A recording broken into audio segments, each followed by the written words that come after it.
let's say you're doing lean, but it's just not working. You're trying to do kaizen and continuous improvement, but as much as you make those improvements, you're just not making progress. And that's why it feels like you're treading water and this thing called lean isn't working. What's going on? Well, today I'm gonna tell you about one of the most common mistakes I've seen in my own practice and in the lean world in general. And it has to do with the importance of standardization.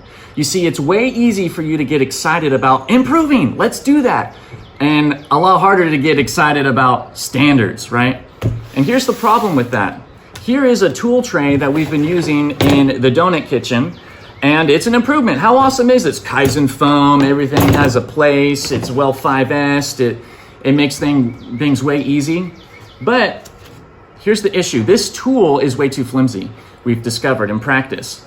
And we've been using it for the shortening, it's just not good, not efficient. This one is way better. Here's the next improvement.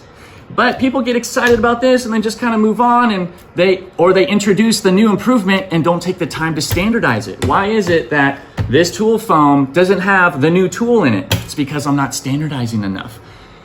I'm too excited about improving and not slowing down to standardize. When you do that, you get lost in lean and your improvements don't create progress because you plateau or even backslide. Things fall apart because of entropy. So today, I'm going to practice continuous standardization. If I'm continuously standardizing, then I know that I'm also improving, but also that those improvements are sticking over time and taking the whole organization forward. So you've got to love and leverage standardization. Let's update this thing now. This is just one kind of standard, this tool foam. But the truth is there's all kinds of standards like machine settings, time, layout, parts and materials, standard equipment and tools, standard colors, standard methods, and more. You name it, anything can be standardized.